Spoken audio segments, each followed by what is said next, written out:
The ability to apply big ticket money habit is more necessary today more than ever because the realities are showing that the more you strive towards attaining a specific financial objective, it seems as though instead of you moving closer and closer towards it, you're moving away from it. And today I will examine some of the reasons why that is happening. Could it be inflation, or are there other factors at work that are causing that to happen? Today we're going to do a high level overview of things that you need to start thinking about when you want to position yourself as the big ticket money habit. And to join me in today's conversation, I have two dynamic personalities. I have Clement Frank. And Clement Frank, he is an economist by profession. He's also a practicing leader, and he is soon to release his new book. Hi, Frank. How are you? Great being here as usual. Awesome. I also have Peter Goscott, and Peter Goscott, he is a theologist by profession, and he is also the brain behind Legacy Chronicle Human Growth and Program. And one of his focus is really helping people to develop and their master plan for life. Along with this, I have Elmore. Elmore, he is in the crypto currency and Bitcoin space. And he is also in the process of releasing one of his first books. So welcome, guys, and how are you guys? Fantastic. Great being here. Very good. Awesome. All right, to get the ball rolling, um, I see Elmore got on his hat. Frank, in our days, he would be sanctioned for wearing a hat in the house. Times have changed. Times have indeed changed. He'll be sanctioned. All right, guys. Um, I want to get the ball rolling on a high note. We have been doing an analysis, and the analysis is on home buyers in the US and in the Caribbean. And what we are seeing is that the home buying experience is becoming more and more difficult for the average person. And we believe that to buy a home is important more now than ever to predetermine whether you're buying that home as an asset or a liability. Traditionally, what happens, you make a purchase as a liability, knowingly or unknowingly. So today, I just want to do a breakdown of the statement that I'm making to give justification to that whole statement. Now, let's take, for example, you see a property, maybe a single family unit, and the cost of that family unit is 500,000 USD. And you get all excited about it because it looks beautiful in a nice neighborhood, and you're all excited about that. Now, that is making an emotional decision. Being excited about the home purchase is not a good enough reason to want to make that purchase. You have to do the breakdown. So what I will attempt to do here is to do a breakdown of what that home buying experience would look like. Not incomplete, but I'll give you some ideas. Now, the property value, $500,000. What is the loan term? In this context, let's say the loan term is 15 years. What is the interest rate? Let us suppose that the interest rate is 6%. Now, you want to be able to do a proper calculation on this. What is going to be your monthly obligation with a principal balance of 500,000, loan term 15 years, and interest rate 6%? The monthly debt obligation on this piece of property is going to be about $4,220. Let's run it off for that. $4,220. The annual debt is going to be about $50,640. Now, let's look at the average income that the average person earns. The average person sometimes barely walk away with $4,000 per month, barely walk away with $5,000 per month. But then you have other living expenses. So it's going to be tough for you as a single person to purchase that home. And the figure that I just gave is not a complete cost to manage that property because you have the PITI, which is known as the principal and interest, and the tax and insurance. You have all of this to think about. So it becomes somewhat more difficult for the average person to think about buying that home when your annual income is about just about $60,000. And the cost of this home alone, annual debt, it's about, let us say, $51,000. So this put the average person in the red when it comes to buying the property. So these are things that I want you to think about. If you're buying this property to just go live in it, it's going to be a decision that is going to come back to hurt you. You are likely to go into foreclosure because you are not that big ticket thinker. You're not seeing through the entire process. Again, we are hosting these programs because it's to provide information to you to help you to make smarter business decisions, smarter life decisions. But I want to do a couple of things for you. And the example I've just gave is if you're making the purchase has a liability.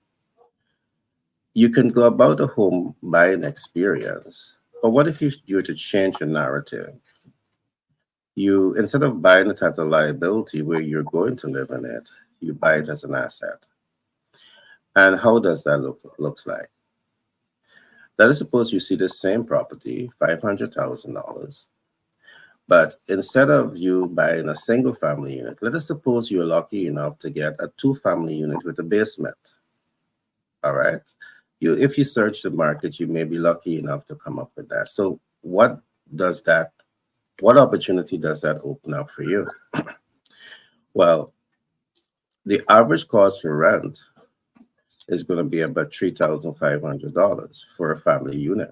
But in this case, you have two family units plus a basement, which means now that while you would have an expense of about $50,640 annually, you can now create income from this property. And what exactly does this look like?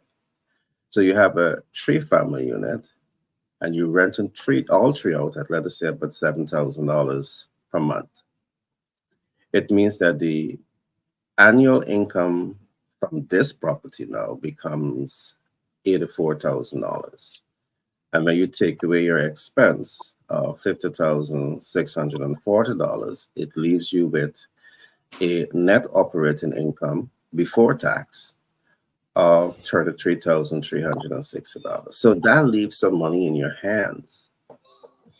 All right. So it changed the whole equation of the home buying experience because you're not buying it now as a liability, you're buying it now as an income.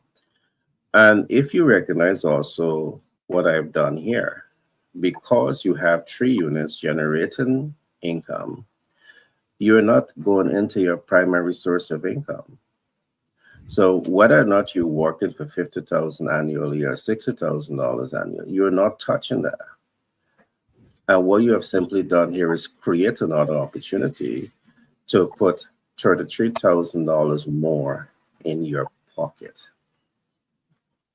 And this is part of what we call the big ticket money habit. This is the type of conversation you want to be having at the dinner table with your family and friends that can really set you up for success and, the wealth building experience. I'm going to give you a little tweak here before I turn over to Frank. Let us suppose that you want to increase your monthly income from this property. Remember, I tell you that the loan term is 15 years. What if you modify the loan term? So you move it from 15 years to about 30 years. Because when you understand financial intelligence, these are all things that you can do for yourself. So you change the loan term from 15 years to 30 years. And several things is going to happen here.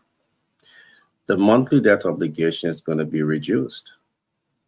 So instead of you now paying 4,200 and let us say $20 per month because you extended the term of the loan, you are now paying $3,000 per month, $36,000 per year.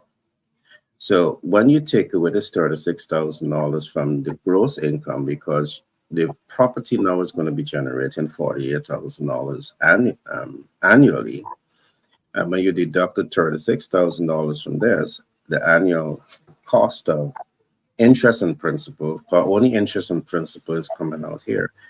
It leaves you now with an additional $48,000. So you free up some more money in your as income coming in. Again, you're not touching your primary source of income. So you have $38,000 more in your hand. But several things can happen here also.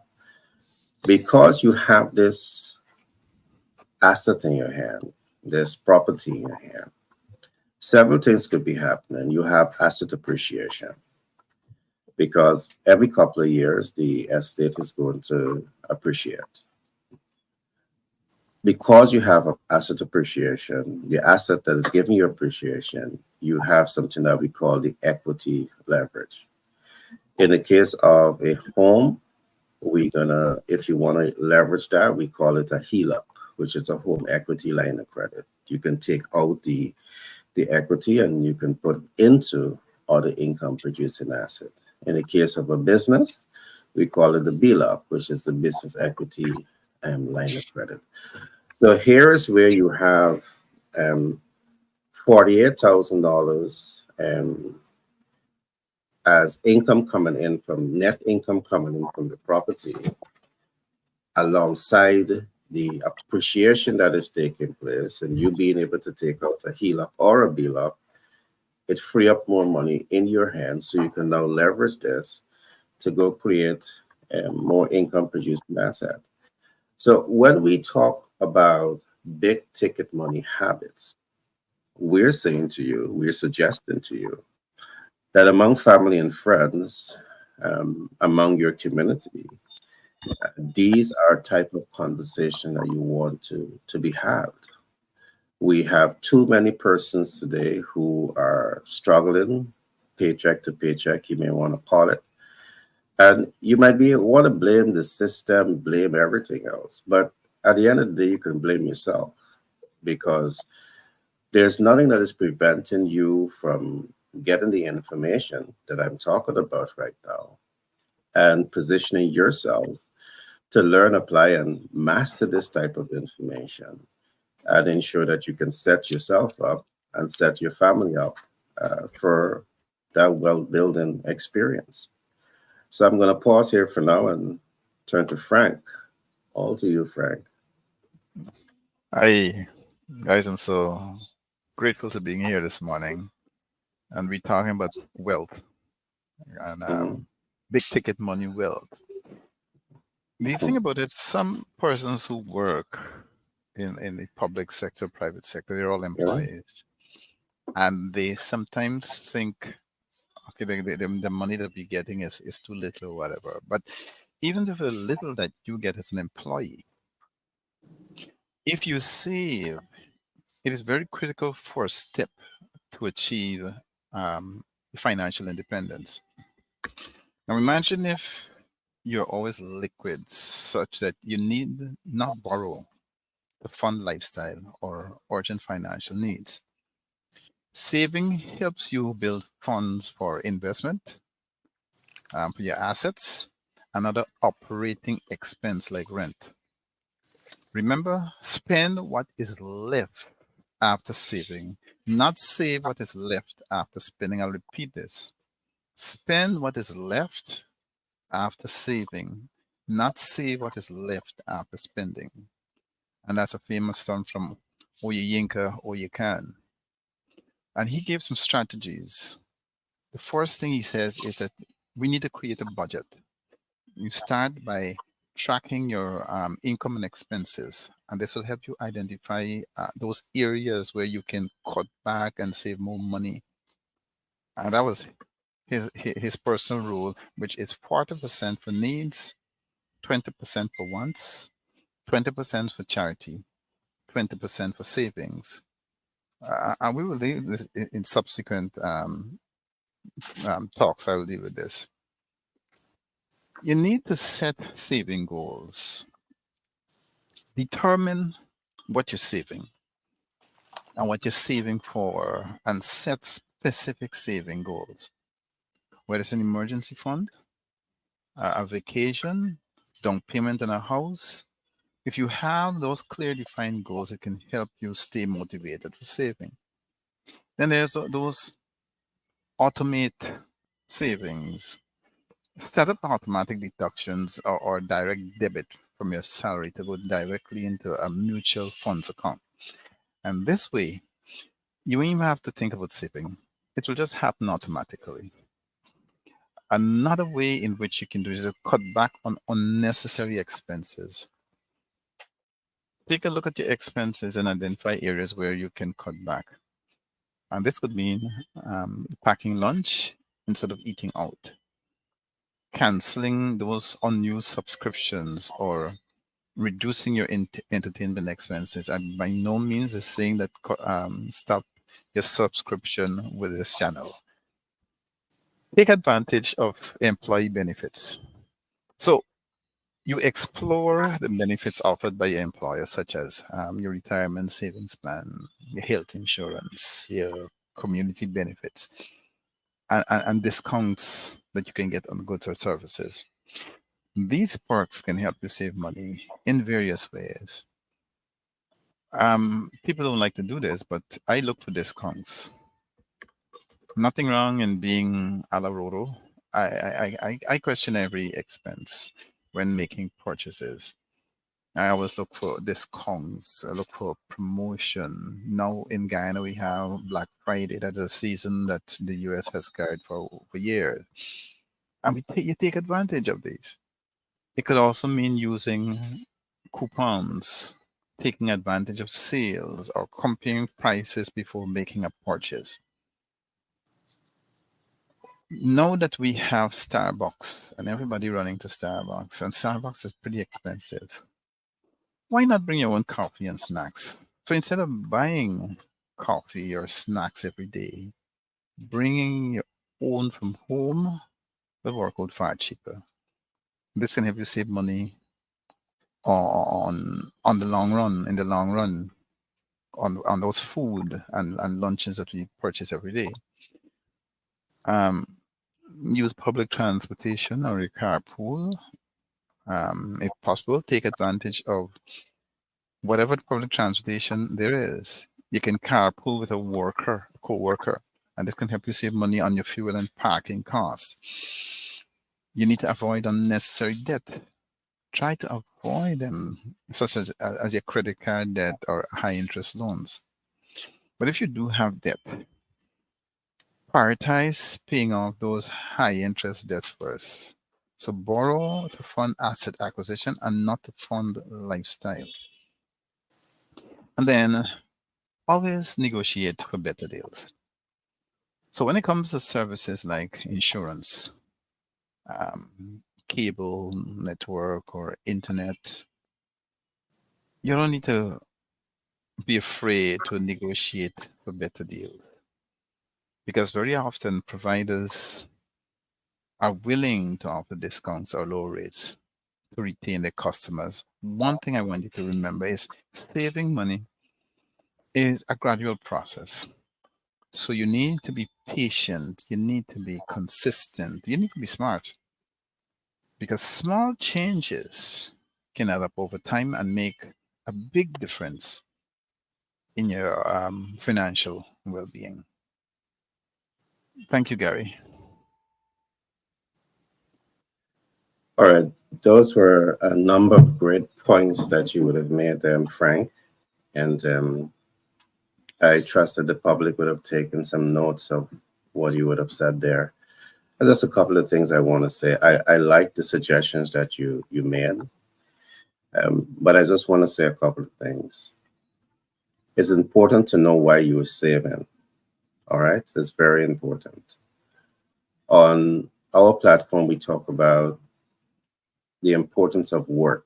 Why do you work? Because you want to earn. Why do you earn? Because you want to save. Why do you save? Because you want to invest. Why do you invest? Because you want to build wealth. So this should be your mindset. And Frank said something that stand out very much, early on. You the term is that you want to put aside your savings first. Don't spend on what left over. That's what you're saving. That's not the mindset. But there's a couple of things that I quickly want to say. Frank, as we look at the average person today, their daily transportation costs to get to and from work adds up. It adds up. It can be between 50 US to 100 US dollars per month, depending if it's you alone and you and the family. And what I've seen today, you have what is known as the electric bikes. And those that are safe can provide a tremendous competitive advantage. Because let's think about this, you have a monthly debt obligation with transportation of, let us say, you know, $20,000. Um, but the value of the bike is about 500 to 600 US dollars.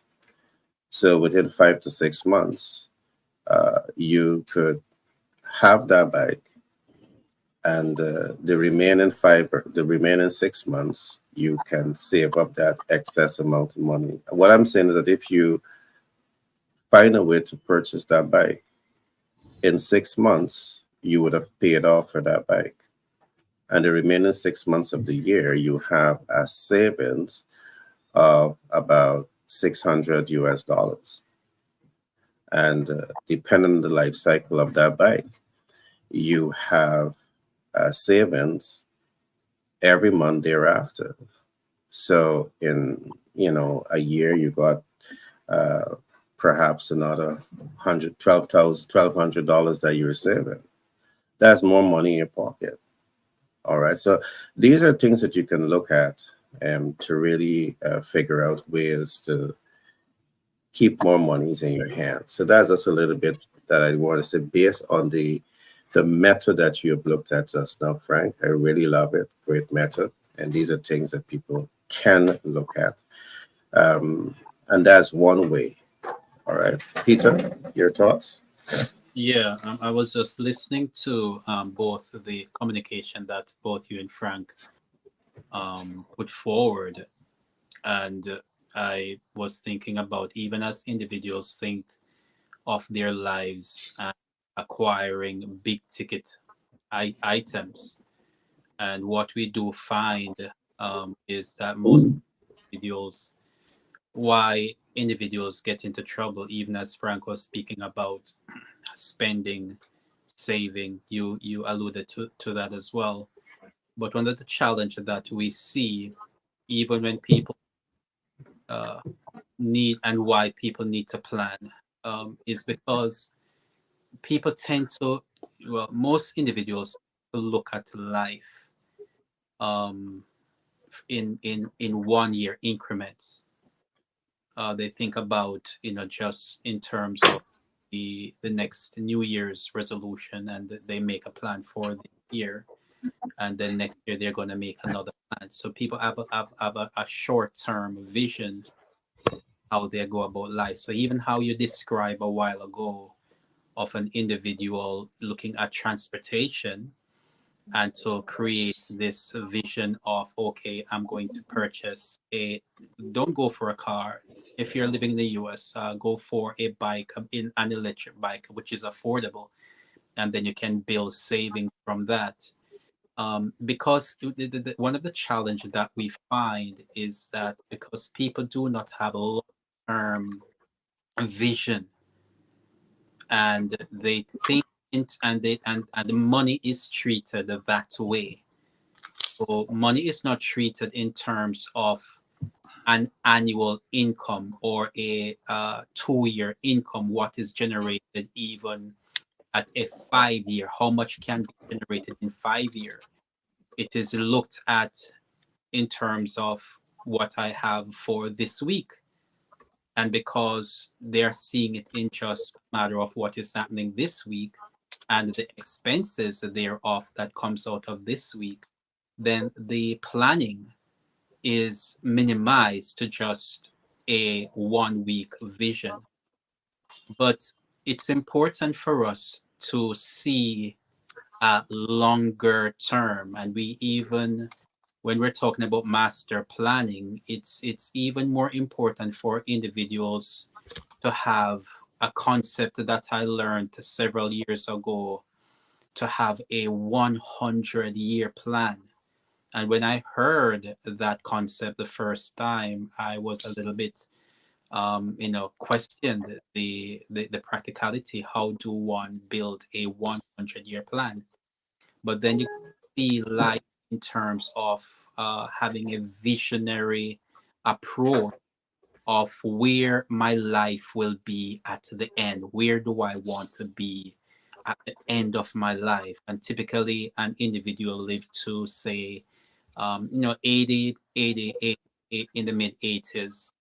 And if we can go into the future and have that vision of where I will be at the end of my life, where what an individual want to accomplish with their life as a whole, and to really see that for what it is, and then create plans in terms of what the accomplishment, life accomplish, not just a weekly accomplishment or monthly or even an annual accomplishment, but a life accomplishment. What do I want to accomplish with my life in totality?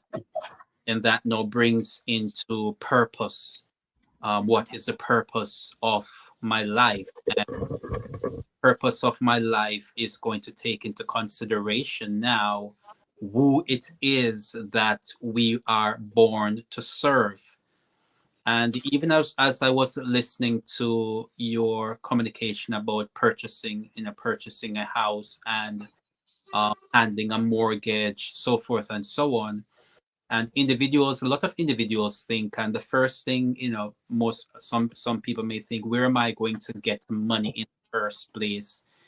Frank talks about savings again, and marginally people think about, I don't have money in the first place, so there's not much that they can do. But then in terms of understanding purpose, when individuals figure out their purpose, that's where money comes from. That's where it is the ground from which money is developed, because purpose has to do now with who am I going to serve. And in serving, and every business, and we will repeat this over and over, that the purpose of a businesses are designed not just for the end result. Yes, at the end of the day, a business produces money, but a business does not produce money just for the sake of producing money. A business produces money because it provides goods and services. It's meeting people's needs, and that is what purpose is. Purpose is an individual meeting the needs of his fellow citizens, meeting the needs of humanity, in which humanity, or the person at the end of that service, reciprocates in giving money. So when we think in bigger terms and bigger pictures, and we start from that platform, we will not have a lack of money. We will not have limitations, because what it means is that we find a bigger problem every time there's a lack of money. Then we find another problem, a related problem that we can serve, and then we'll be able we will be constantly generate the revenue or the money that's needed in our lives. There's one more thing that I want to say in regards to time as well, because we live in a world where individuals, as I say, just think in terms of 1 year. And a lot of times individuals have big goals that they want to achieve in 1 year. And going back to that 100-year plan that I mentioned, it is to break that 100 years into increments of 20 years, and to break that increments of 20 years into 5 years. And we live every 5 year, don't live every year, but live into cycles of 5 years. And I heard Tony Robbins said this several years ago. It made so much sense that people tend to overestimate what they can achieve in 1 year, and then they underestimate what they can achieve in 5 years. So master planning, we believe in when we're thinking about those big ticket items. You can't think about big ticket items if you're thinking about time on just a 1 year cycle. You have to think in longer range, because it is in the longer range that those small increments of money. Okay, so you only have after you take out your expenses, you have to put maybe 3 weeks space paid together for you to have the kind of saving that Frank is talking about. Yes, but stretch that over 5 years. Stretch that over 5 years, and it's a total difference in what we can accomplish and achieve.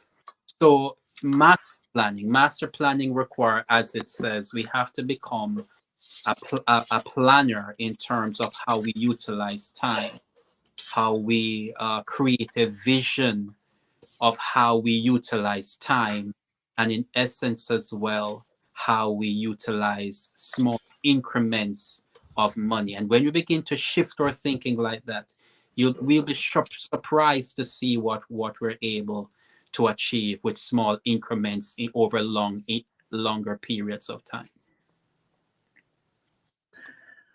All right, Peter. There's three things I want to say. Listening to you, in terms of the long-term plan, a strong example of this, you have the Rockefellers. Mm. I think that the Rockefellers, hundreds of years after their foundation was laid, history is showing where long-term planning um, can add tremendous benefit to the legacy of a family. Rockefeller lives many hundreds of years after, based on the long-term planning. Uh, the Rothschild Rockefeller also is evidence today with the ExxonMobil. Um, in case you didn't know, the ExxonMobil is, the history, long-term planning from the Rockefellers. The Rothschilds is similar. So I just want to say that there's some significance in long-term planning. It's not just for you and your generation. It's for generations and to come. The next thing that I want to say is that I do believe at the family level, there has to be more strategic engagement, what I call the family planning and the wealth building process. I think that you may have family coming together and they may have conversation, but are there serious conversation about the wealth building process? I do believe that there is a need for that. And perhaps there is where the master plan project, comes into play as you talk about family planning. And just let me give a quick example. Then I'm going to show some things that we can actually do to help family based on something that you would have said early on. Most people don't have that deposit to start that home buying process. We can fix that. Now, think about this, that you're a single person and you may be barely working for $60,000 annually, so you're not able to save a lot. So, what if you're to make a strategic move? You can talk to your partner or spouse, you come together, and guess what? Their entire earning goes into savings. You can probably talk with mom and dad, family, and friends, and you come together strategically to break that cycle of whatever you're going through. So when you want to achieve a specific goal, coming together with a clear mental vision in terms of what you want to accomplish is part of your master plan. You should never see a situation where you are really hopeless and there's nothing that you can do. If you don't have family and friends, uh, perhaps you need to understand what we call sales negotiation. When Frank was speaking, I was thinking about negotiation. You know, can find friends, negotiate a positive outcome. If you don't have the negotiation skills, learn the negotiation skills. There are always a way. So again, when we're talking about big ticket money habit, it's not you seeing the problem and being stuck in the problem zone. It's you seeing the big picture and identifying how you're going to get that ticket to help you to attain that big ticket dream that you have for yourself. There are always a way. And again, we are not talking motivation here. We are talking practical steps that you can take to achieve the objective. And Peter, perhaps you didn't remember this, but for those families who might be struggling, there are things that we can do. We came out of a meeting, I think it was last week, Peter, Mhm. and we are now in connection with a banker that can allocate 20% or at least $20,000 to that home buying experience. Mhm. And they can also make a connection where the the government agency can also make an additional $100,000 to that home buying experience. So we have relationship with critical stakeholders that can provide a gateway that families who may not have all of the deposit to at least get some support to move that process forward.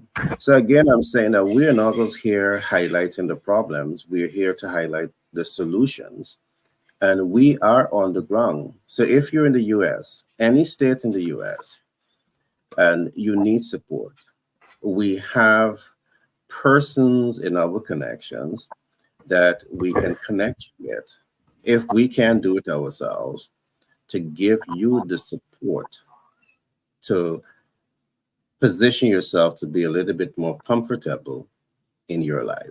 This is not a talk shop.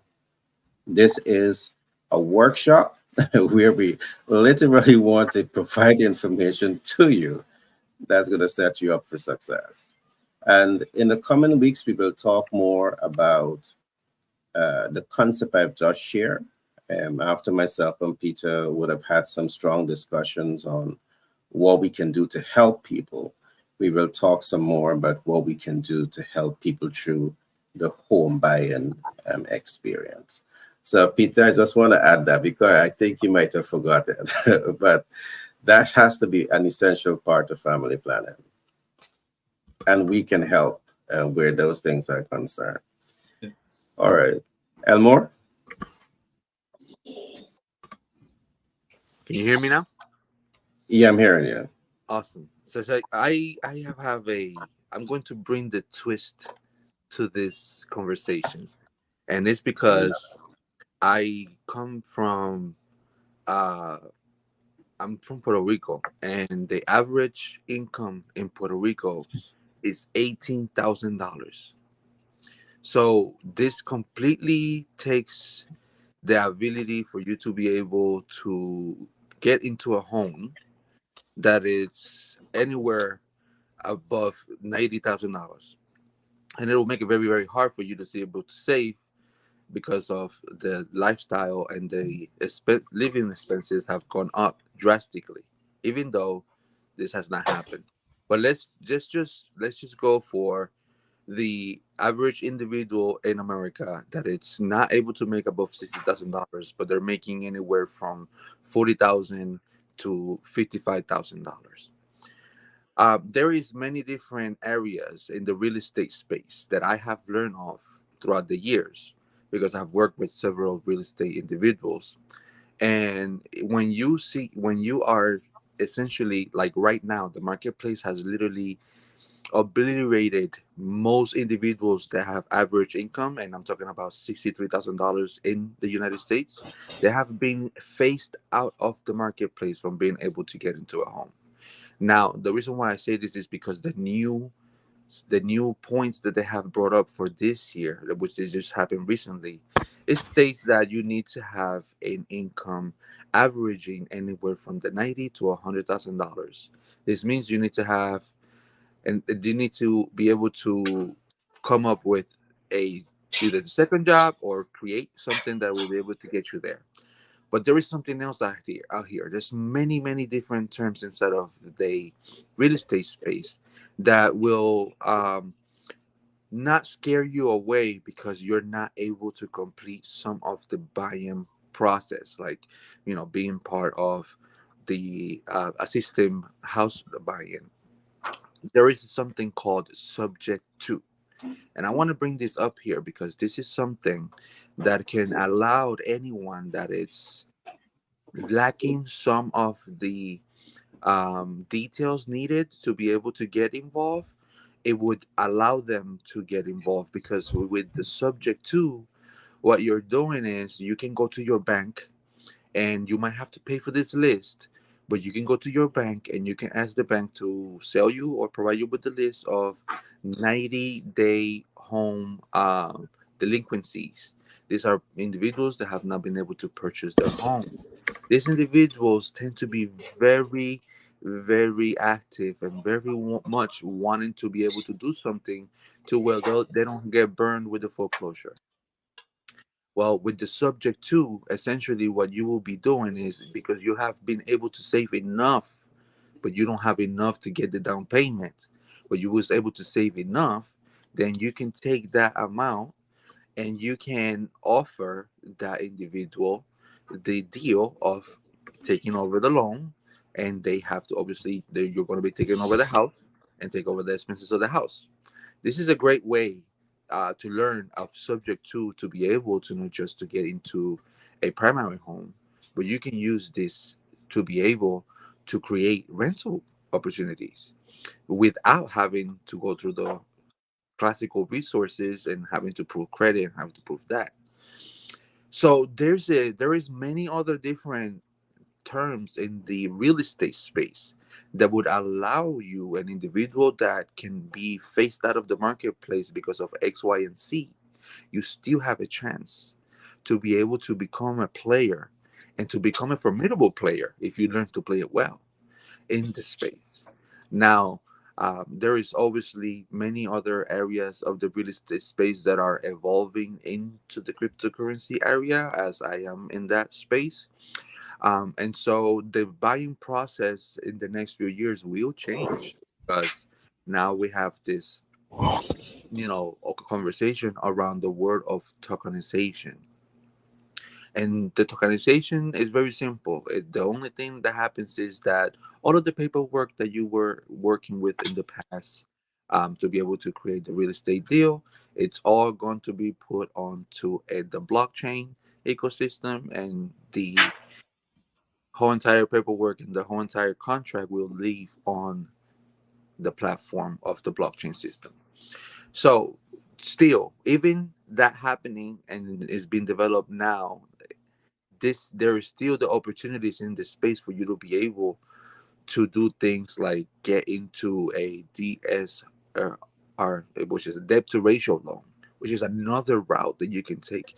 And when you do a debt to ratio loan, this is something that does not require you to prove income. It does not require you to prove that you have the savings, because what you're doing is you're using the property value and the property surplus to be able to make it approved for the income for the property.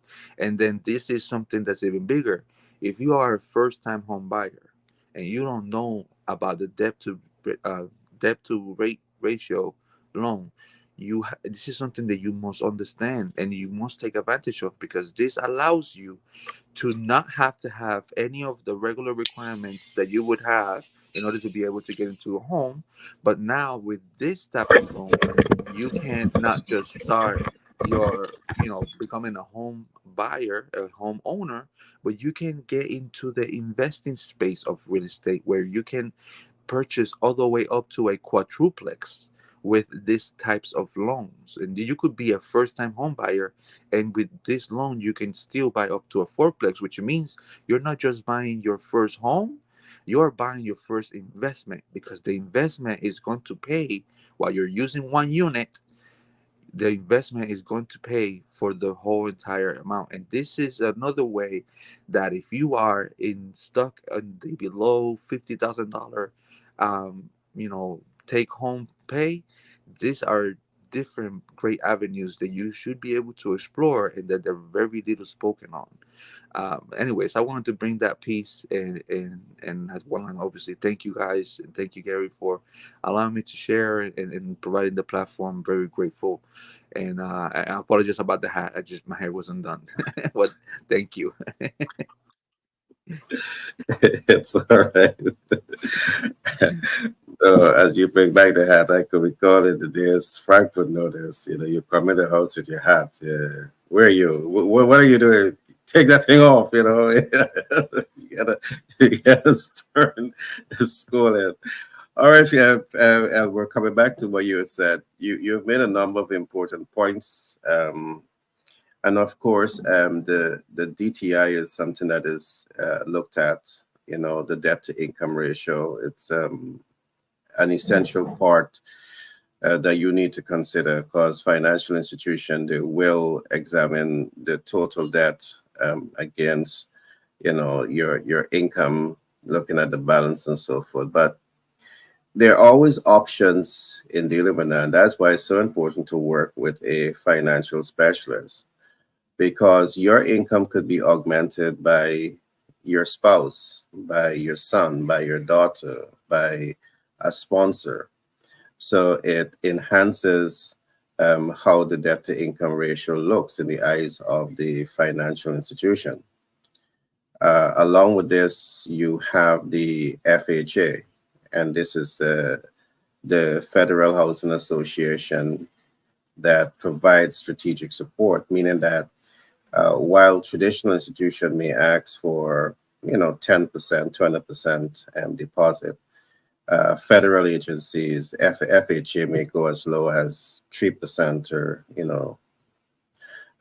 they go very low to make it that home buying experience more friendlier, more accessible to the public. As time progresses, we will definitely be providing more information on this to really help the average person to get the information, the education. And beyond the information and the education, myself and Peter, we are currently doing some talk, and we are doing some connections. And when certain things would have been signed off, we will be doing much more public relation via this platform that will talk people through that process. And that's something that I'm happy about. On this platform, it's not just about highlighting a challenge, but we are connecting with the problem solvers, and we're going to be presenting those data to the public from a standpoint that we can provide the intervention to help them. So if you're in the US, in 50 states, what are we going to put you in contact with persons to get grant financing? Are there grant funding available by the government and by private entities? And we can put you in contact with those players. But if not, you have a healthy FICO score. I can set you up with existing contacts that we have that can provide you with a line of credit, and perhaps that line of credit can come at 0% APR for 12 to 24 months. All of that is possible. I think both Elmore and Peter, you might have said this. I think the lack of information can make your efforts to want to make your life a little better even tougher when you don't have the right information. Yes, you can go and research the information, but it's going to take some time to digest that body of knowledge. But when you work with an expert who know what they're about, it can make your pathway to attain this big ticket money habit, this big ticket vision, to be so much more easier. And we are literally making ourselves available to the public and to really help them navigate this process. So whether it's the home buying experience or starting and scaling a business, we can definitely provide that intervention to you. Frank, all to you, Frank. You're mute. Yeah, thank you. This in life there are various ladders for wealth creation. The first ladder we can imagine, if you're looking at time for money, where you start from an hourly job where you work for a company, and then you move up to to a higher company that pays you a salary. Then there's your own service business ladder. You already work for clients, and then you're charging by the project. And at the top of your ladder, you're managing a team to do service work. There's a third ladder, which is productized services. And in the first rung of the ladder is a fixed scope for a fixed price. There is the second rung that speaks of selling consulting packages. There is a third one that have recurring services that are provided by employees. And then on the top ladder for that is recurring productized services. There's another ladder which is the selling products. And here you have the digital products, ebooks, courses, downloadables, and you have products sold in an existing ecosystem. And on the further rung, you have the physical products and e-commerce. Then you have another rung, subscription software launch with consulting services. And then you have the SaaS, software as a service. And you go to the top of that rung, which is marketplace and social networks. Now, in this model, the potential earnings increase the higher up each ladder you climb. They also increase as you move from the first time for money ladder, which is on the left, to right to more advanced ladders. But the difficulty increases with each move as well, because each step requires that you learn those skills to overcome those new challenges. So let's break down a few of those skills and opportunities at each stage. When you look at time for money, which is a first ladder, is where you're trading time for money. And this is what most people that you know earn a living. And it may start with, as I said, an hourly job for KFC or Starbucks, but then transition into a salaried position working for other company. But at most basic level, you need the skills of showing up consistently, being reliable, and then you learn new skills on job. And every job, even the most entry level, requires those three things. Then in order to take the next step of the ladder, you will need to specialize in certain skills, such as a design, copywriting, legal, becoming a nurse, etc., to gain that salary position.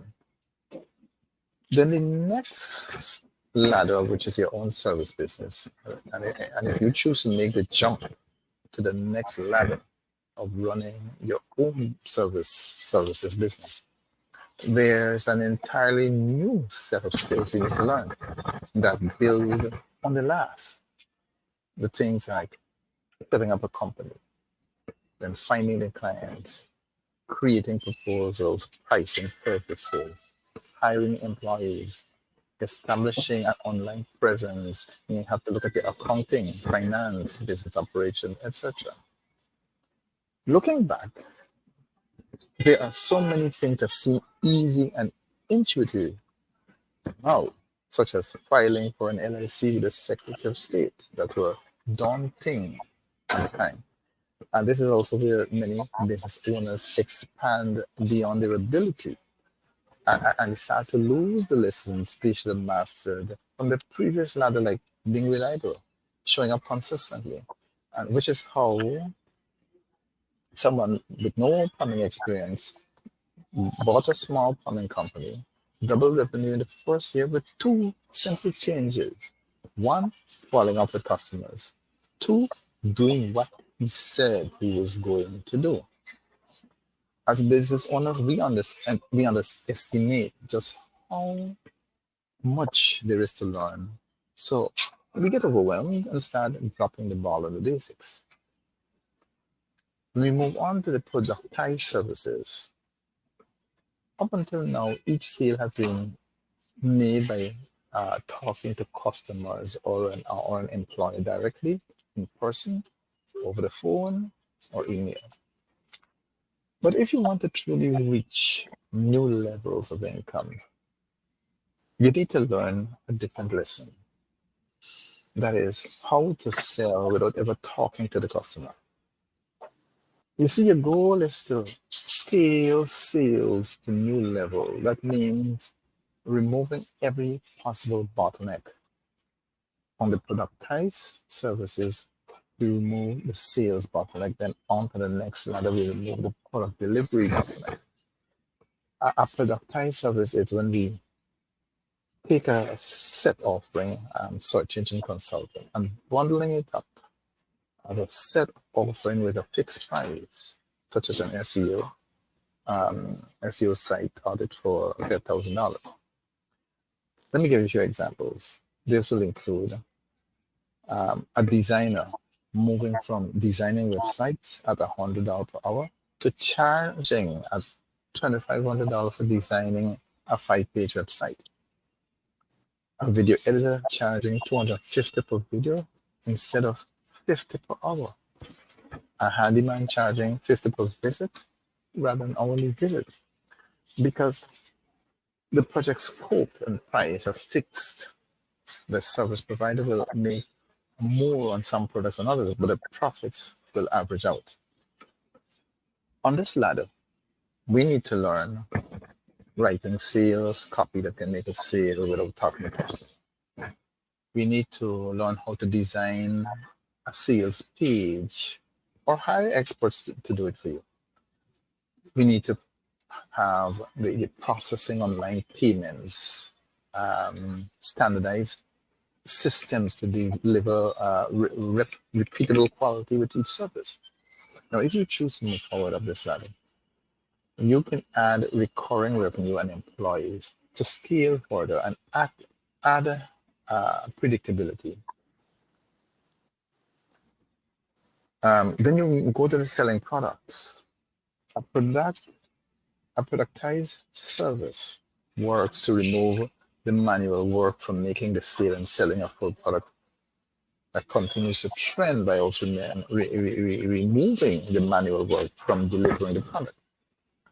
So physical products fall into two categories: handmade, manufactured. Handmade products are great to get started because you can make a few without spending a ton of money, but then they are closer to productized services in that each one takes time to make, so you can't scale seamlessly yourself.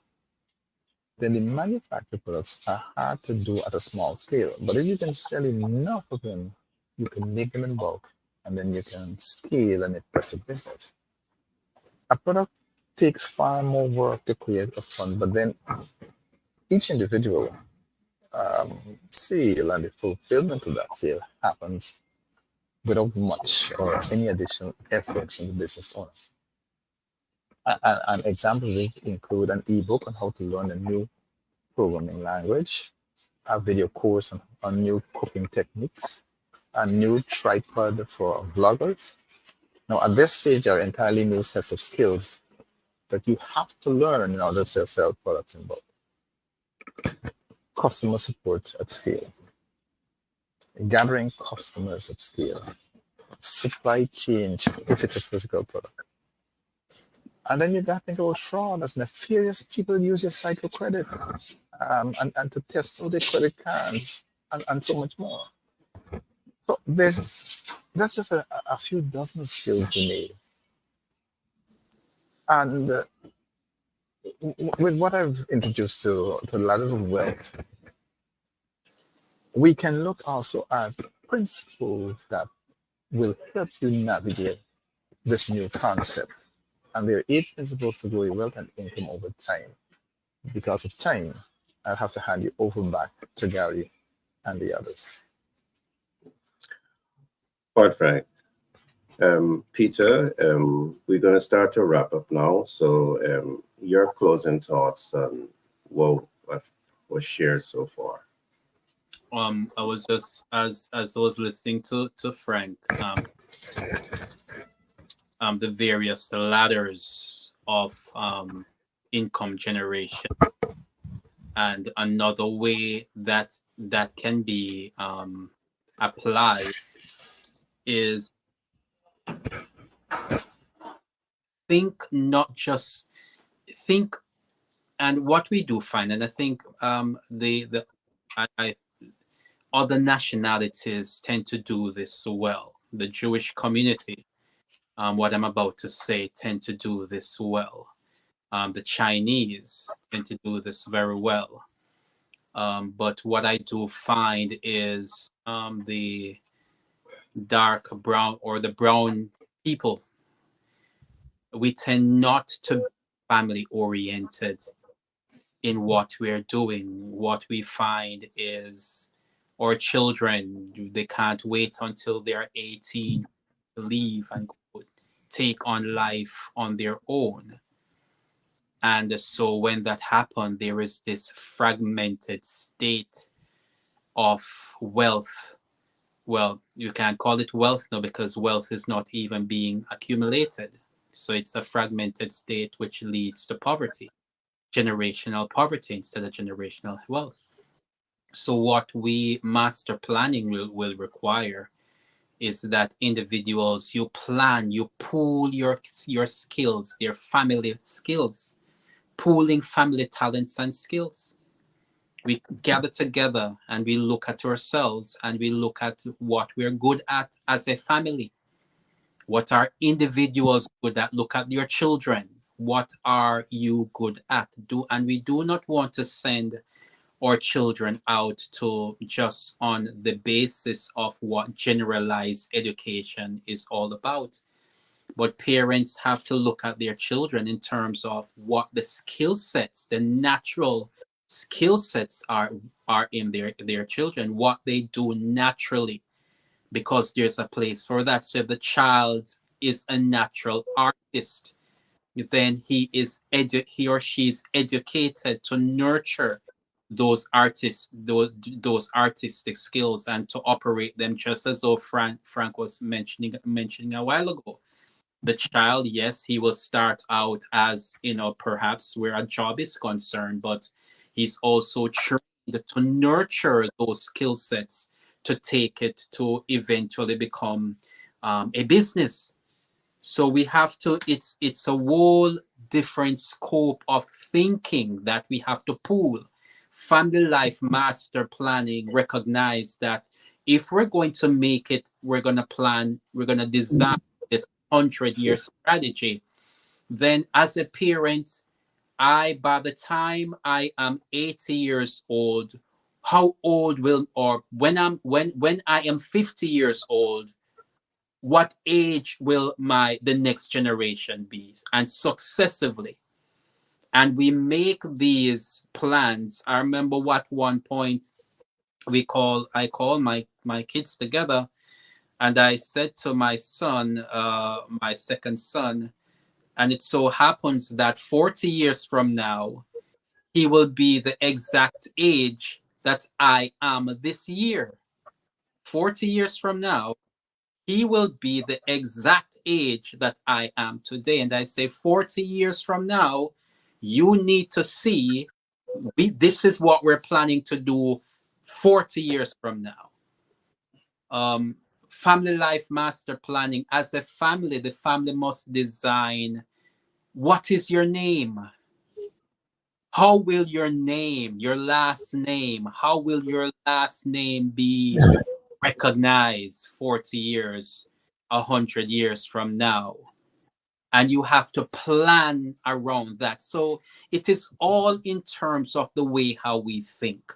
Because most of what we're saying here in the where it comes to big ticket item will only follow big ticket thinking. If you do not have a mindset that calibrates, that vibrates with big tickets, you will say big tickets, but then you will go out and you will sabotage yourself. So what we're saying is, create with your family.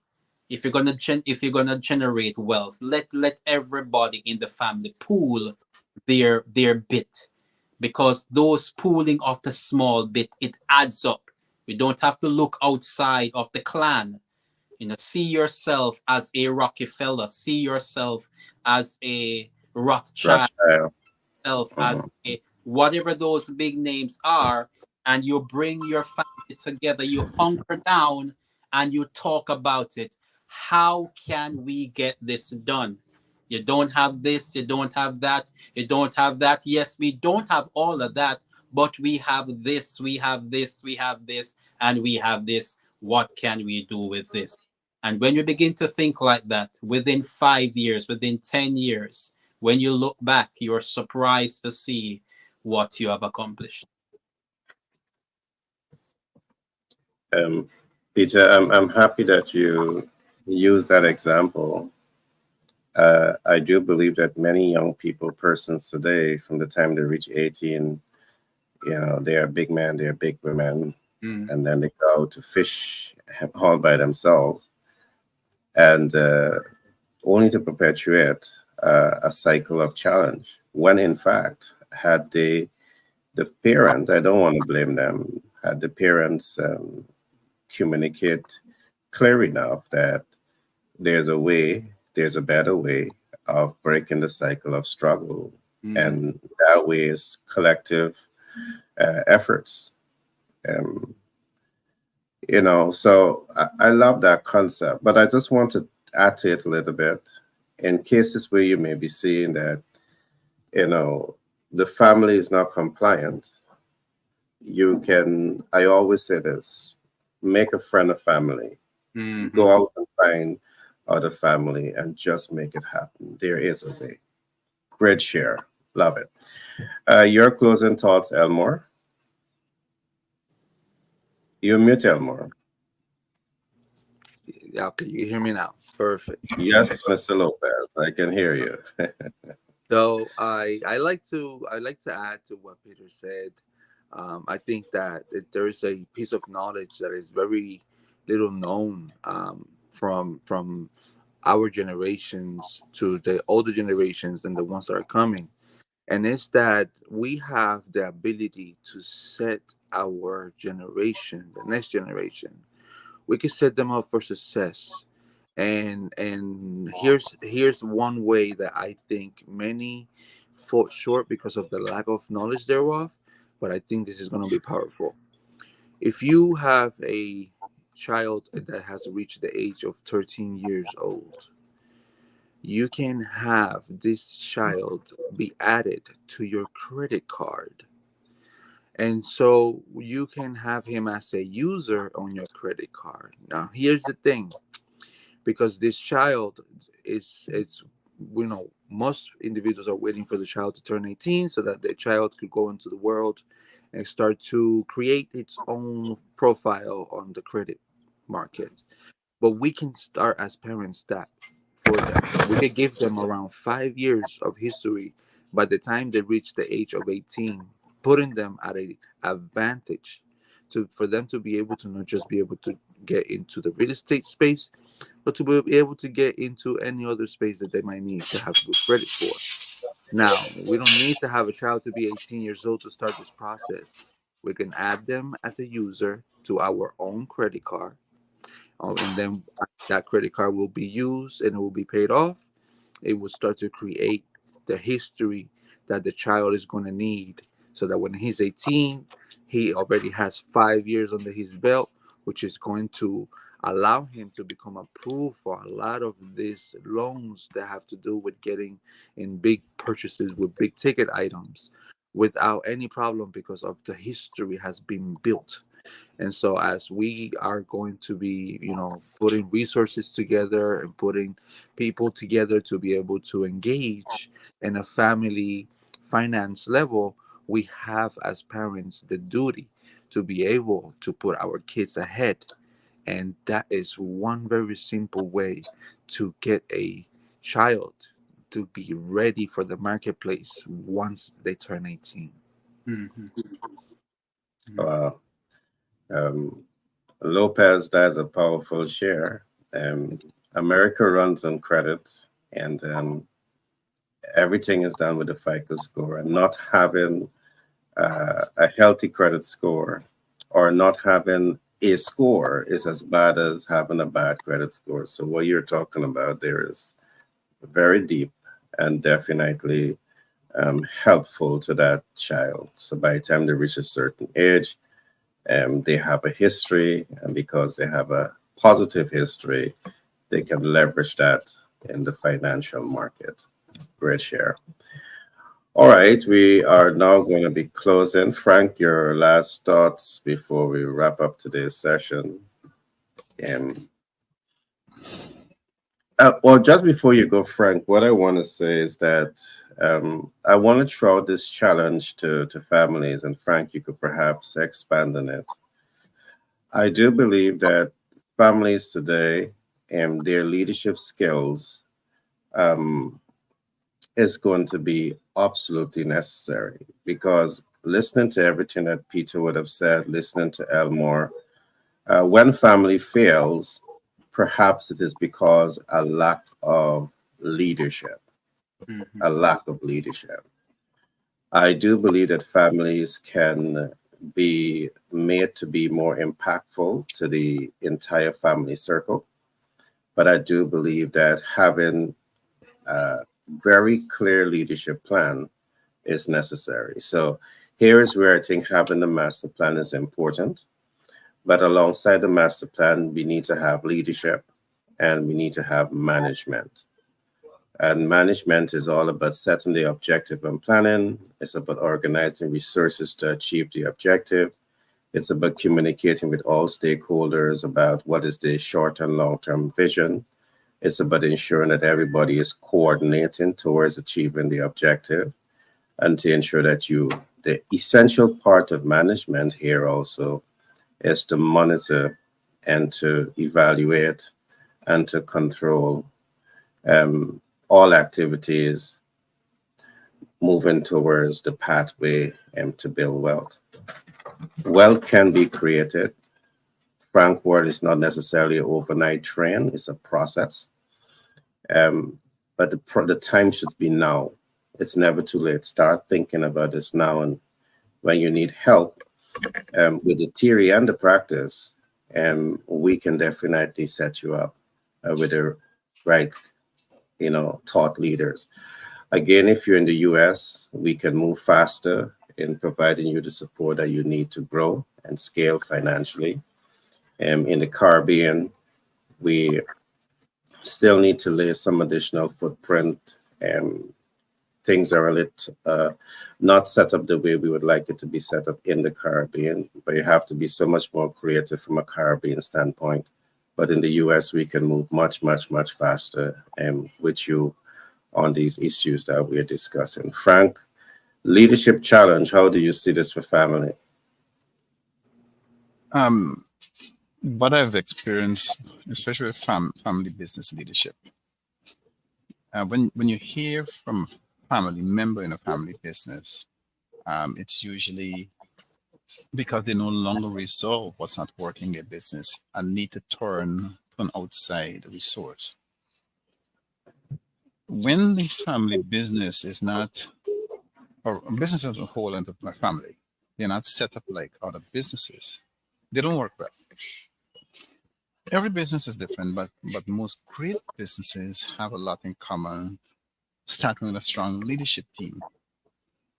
Um, a great business has a leadership team that is separate from and accountable to the ownership group. And the role of the owners is clearly defined. Just like a board of directors, they are measuring the company's effectiveness as leaders, the company's profitability, the company's use of cash, the debt, the assets, the return on equity or return on investment, the strategy, and more. And most family business, well, the ones that I've encountered, have not set up a governing body to oversee the company like an outside investor would. And the result is they don't pay attention to measures beyond bank balances and profitability. This makes no sense. There are many measures that matter beyond cash and profitability. For instance, the value of the business, the return on equity, and return on assets matter. And every great business has team members with clearly defined roles and responsibilities who are accountable for the major functions needed for success.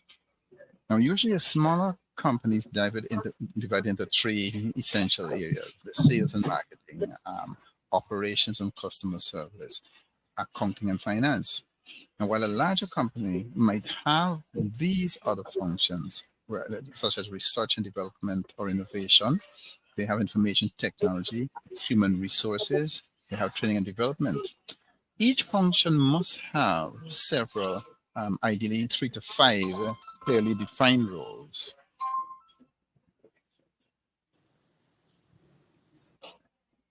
Ideally 3 to 5 well-chosen metrics that they report to the leadership team. And the problem with many businesses, especially family-owned and run, is that they don't have these clearly defined roles, responsibilities, and accountabilities. While a person is charged of sales and marketing may have chosen metrics, number of leads generated, number and dollar value of leads converted, total revenue closed, etc. It is common for the other functions to have no specific metrics associated with the roles. Moreover, they also don't have any specific initiatives or priorities to move the company forward toward any large goal. So it's important to note that accountability and responsibility are different. Simply put, accountability goes to any single person in the team who can count and report to the team on that result, while responsibility goes to anyone and everyone who has the capacity to affect an outcome related to what you're measuring. Every great business has a leadership team that is healthy. Every great business has a leadership team that is aligned and unified.